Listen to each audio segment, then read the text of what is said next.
Hi, Jenny here again from Age UK Trafford. Another video for you today and another walk down memory lane.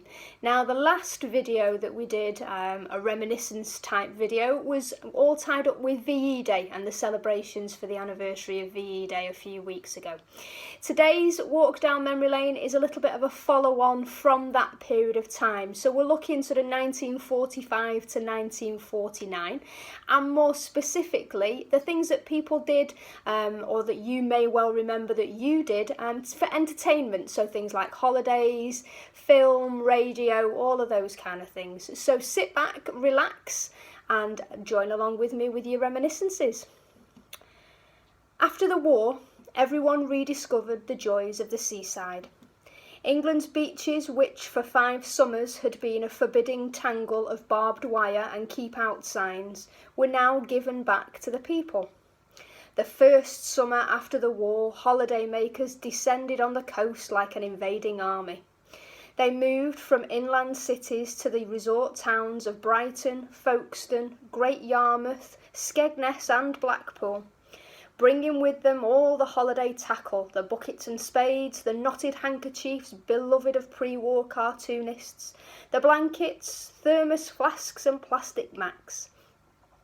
It was not just the demobilisation of the coastline that revived seaside holidays. Crowded fronts over the next few years were a sunny side effect of the new Labour government's social and economic policies. More workers were feeling the benefits of paid holidays, and since there was not much to spend spare cash on, a trip to the coast was one good way of using up some money. Strict currency restrictions meant holidays abroad were out of the question, even for the well-off. Not that many people would have jumped at the chance of a trip to the war-ravaged countries of Europe. At the bigger resorts, guest houses would be positively heaving with holidaymakers. At peak time, you'd have about 24 people in with one loo, recalled Mrs. Freeman, a Blackpool landlady.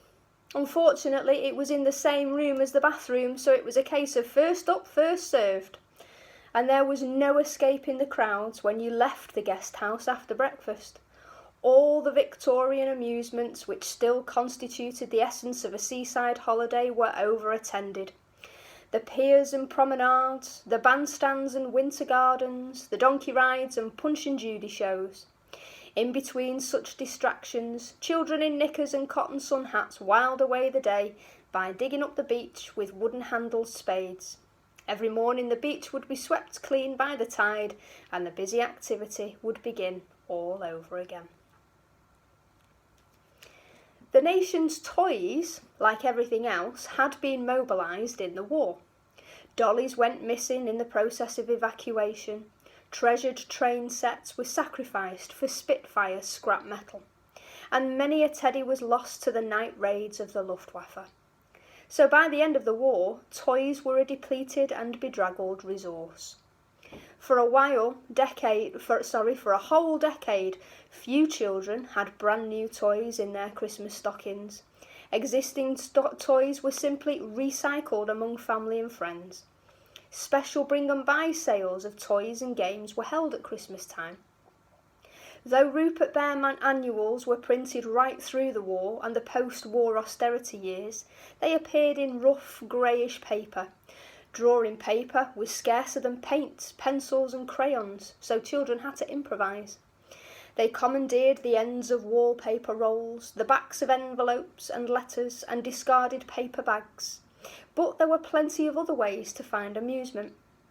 We all used to make carts from sets of old pram wheels, said Philip Fancourt.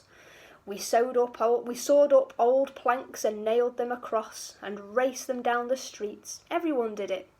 There was no traffic and you could whiz along, and we made kites out of brown paper and sticks.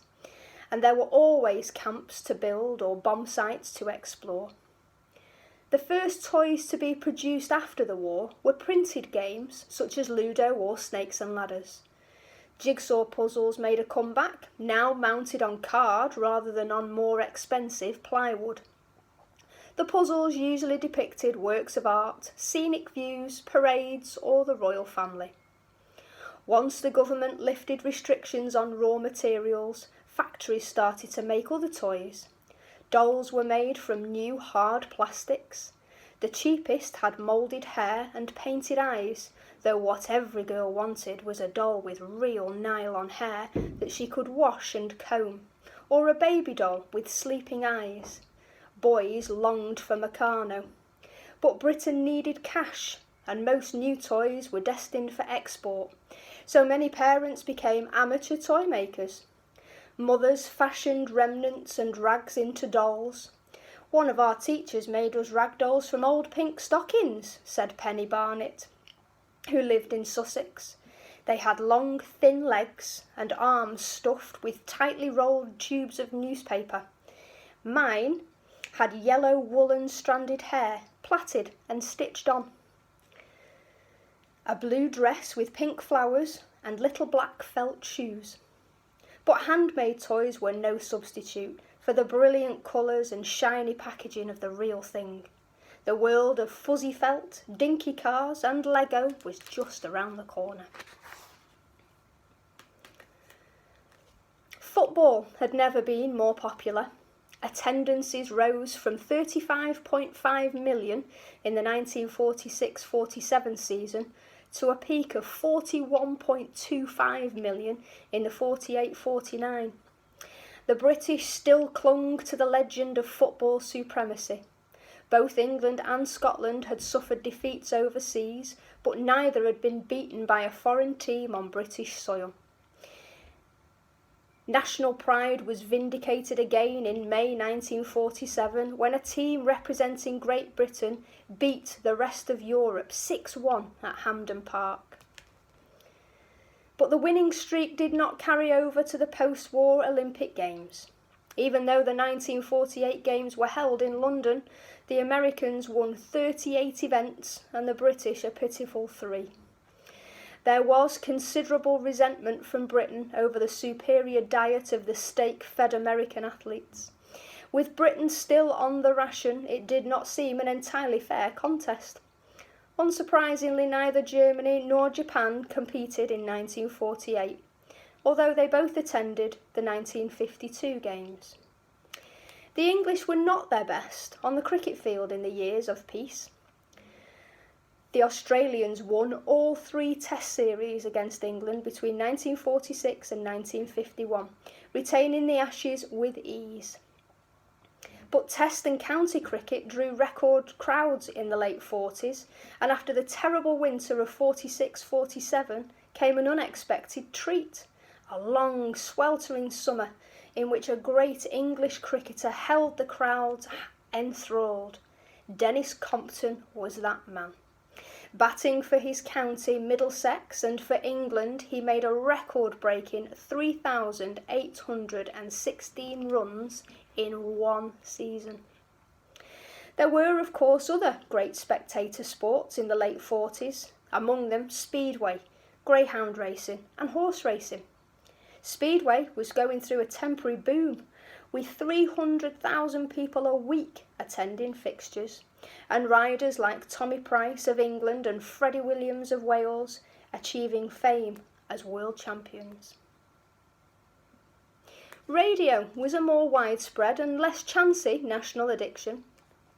The importance and popularity of radio did not diminish once the fighting stopped. By 1946, the BBC had developed 3 distinctive services, reflecting different public tastes: the popular light programme, the middlebrow home service, and the culturally sophisticated third programme. The hope was that as time passed, listeners' tastes would grow more refined and they would graduate from the lowbrow to the highbrow. Despite these aspirations, the third programme never attracted more than a tiny audience for its diet of serious discussion, classical music and heavyweight drama. Millions regularly tuned in to the home service for its fare of news and popular entertainment such as ITMA and Saturday Night Theatre.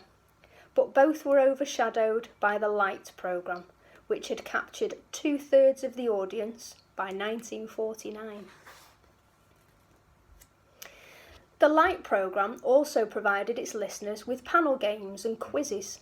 The spy thriller Dick Barton's Special Agent and the comedians Richard Murdoch and Kenneth Horne in Much Binding in the Marsh.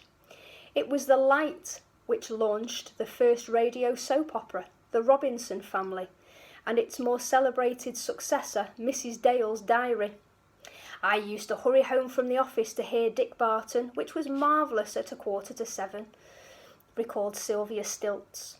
Most families would have their radio in the kitchen or the living room, and it would be switched on as soon as possible for the first one to come home from work and carry on all evening.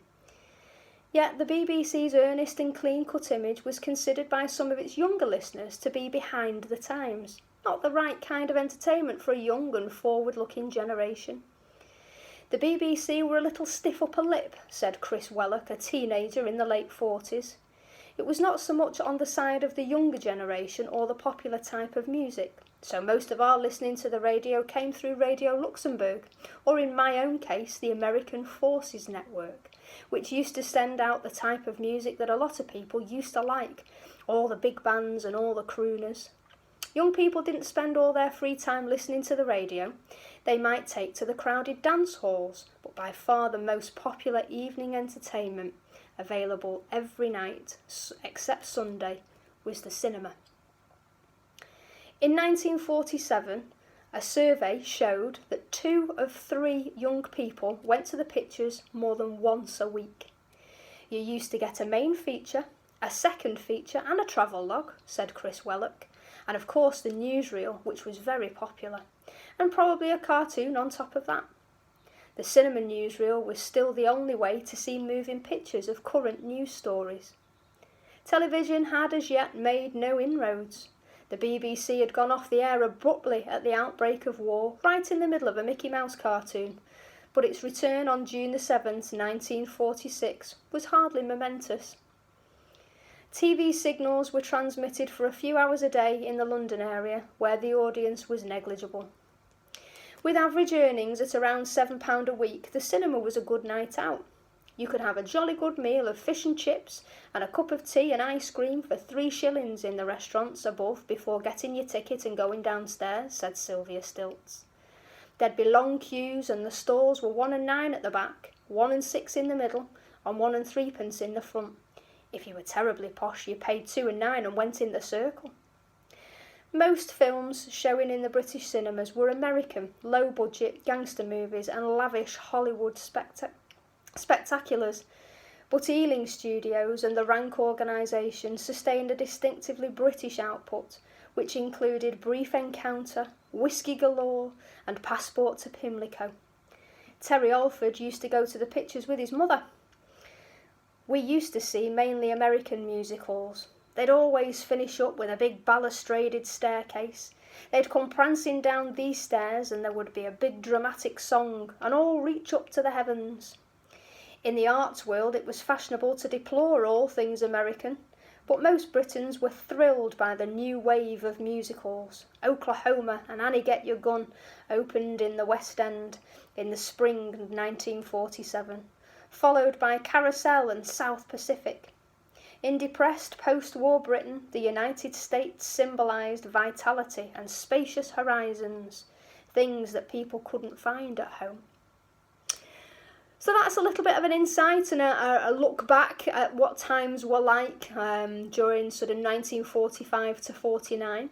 We'll revisit that period of time again to have a look at perhaps how daily life was. But again, if you've got your own memories and your own reminiscences, we would love to hear from you. Send us an email, give us a quick ring with all of that information. That would be great. Hope you've enjoyed it. In the meantime, keep staying safe today. Again, enjoy the lovely weather and we will see you all very soon. Bye-bye.